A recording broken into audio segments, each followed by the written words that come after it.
இன்றைக்கி நம்ம இப்போ பார்க்க போகிறது வந்து மட்டன் சூப்பு. இது மட்டன் வந்து கால் கிடையாதுங்க, எலும்பு. இந்த நெஞ்சு எலும்புன்னு சொல்லுவாங்க இல்லைங்களா, அதான் நெஞ்செலும்பு சூப்பு தான் இப்போ நம்ம பார்க்க போகிறோம். பாருங்கள், நேற்று வந்து மட்டன் வாங்கி வந்தோம், கொஞ்சம் வந்து கறியெலாம் எடுத்து பிரியாணி பண்ணிட்டோம். இப்போ வந்து எலும்பு வரைக்கும் போட்டு நல்லா குக்கரில் ஒரு 15 விசில் வந்து விட்டுட்டு அதுக்கப்புறம் நம்மளுடைய மசாலா போட்டு அப்படியே இப்போ கொதிக்க வச்சிட்ருக்கேன். பாருங்கள், மட்டன் சூப்பு. ஒரு பக்கம் வந்து சாதம் வந்து வெந்துட்டுருக்கு, அதுக்கு மீன் குழம்பு ரெடி ஆகிட்டுருக்கு. இது பாப்பா வந்ததும், ஸ்கூல் விட்டு வந்ததும் சுட சுட இந்த சூப்பு கொடுக்க வேண்டியது தான். இது எப்படின்னு பார்த்தீங்கன்னா, மட்டன் உப்பு மஞ்சத்தூள் போட்டு முதல்ல வேக வச்சிடணுங்க. அதுக்கப்புறம் மசாலா வந்து நான் அம்மியில் தான் அரைச்சேன், மிக்சியில் அரைக்கலை.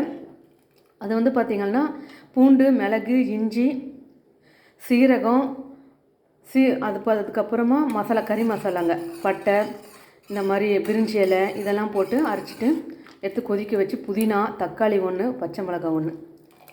செம வாசனைங்க, சூப்பராக வாசனையாக ரெடி ஆகிடுச்சு. பாருங்கள், மட்டன் சூப்பு. நம்ம வெளியில் எல்லோரும் மட்டன் சூப்புன்னு போகிறோம். அது எந்த அளவுக்கு வந்து மட்டன் வந்து செய்கிறாங்கன்னு எனக்கு தெரியல. ஒரே ஒரு பச்சை மிளகா தான் போட்டிருக்கேன். காரம்னா பிள்ளைங்க சாப்பிட மாட்டாங்க.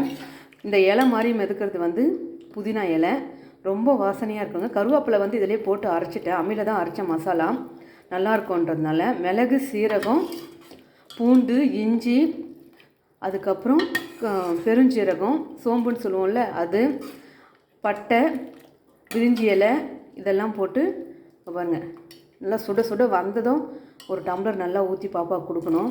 நல்லா குடிச்சிடும். வெளியில் நல்ல மழை கிளைமேட்டுக்கு ரொம்ப நல்லாயிருக்கும். நீங்களும் ட்ரை பண்ணி பாருங்கள். சூப்பராக வெளியில் வாங்காதீங்க.